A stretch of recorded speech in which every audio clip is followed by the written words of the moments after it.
Je m'appelle Marcel Scheuwiller, j'ai 27 ans et je fais un doctorat en océanographie à l'ETH de Zurich.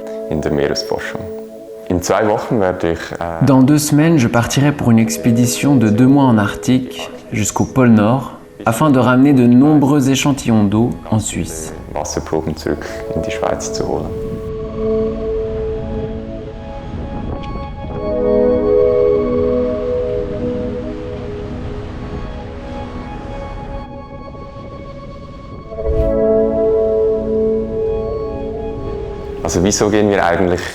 Pourquoi allons-nous si loin dans l'Arctique, au pôle Nord?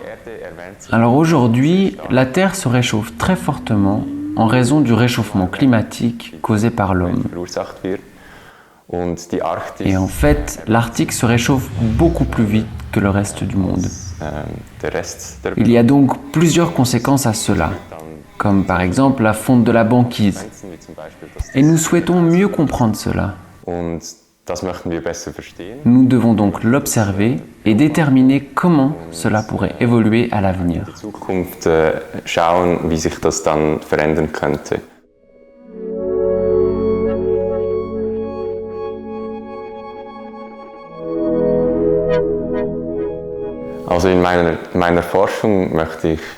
Pour mes recherches, je souhaite rapporter en Suisse de nombreux échantillons d'eau provenant de l'Arctique.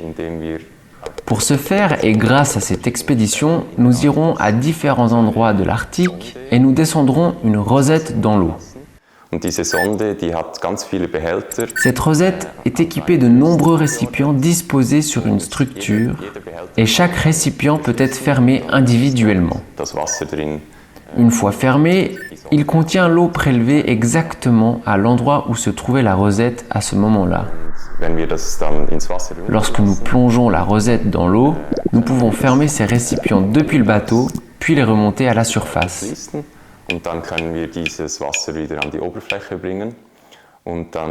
L'eau collectée à différentes profondeurs est ensuite ramenée en Suisse, où nous l'analysons plus en détail afin d'en tirer de nouvelles connaissances.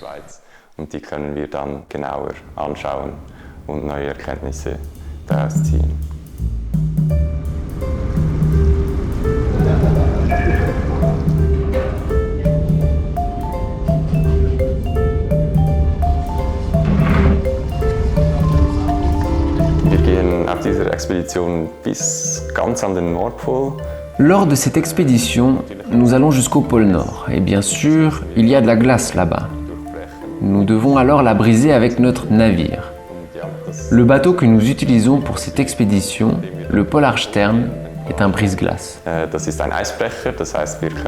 Cela signifie que nous pouvons briser la glace et atteindre les endroits souhaités pour collecter des échantillons d'eau. Par contre, ce n'est pas toujours aussi simple.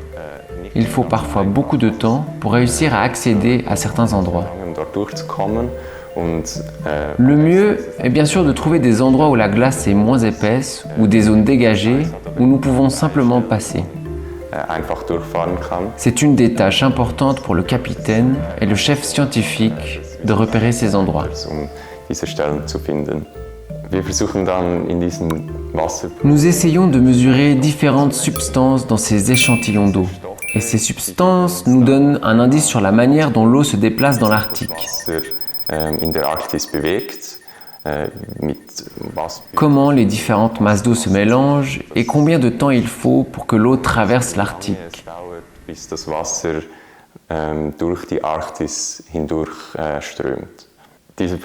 Ces échantillons nous fournissent ensuite de nombreuses informations sur les courants marins dans l'Arctique et sur la manière dont ils changent à cause du changement climatique.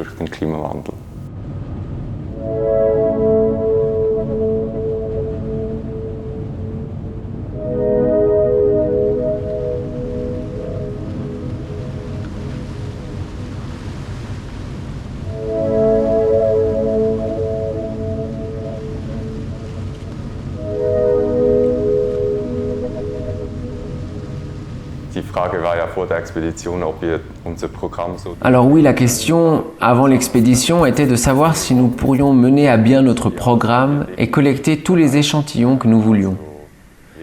Eh bien oui, nous avons définitivement atteint cet objectif. Nous avions prévu de collecter environ 400 échantillons et nous nous en sommes bien rapprochés.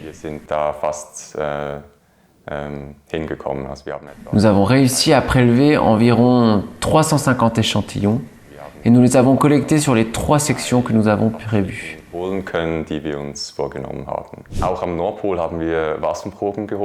Nous avons également prélevé des échantillons d'eau au pôle Nord. Et j'ai même rapporté un petit échantillon avec moi. Celui-ci vient tout droit du fond marin au pôle Nord. Nous avons fermé une bouteille tout au fond de l'océan, puis nous l'avons remontée sur le navire, comme d'habitude. Ensuite, nous avons rempli cette petite fiole que j'ai ramenée comme souvenir.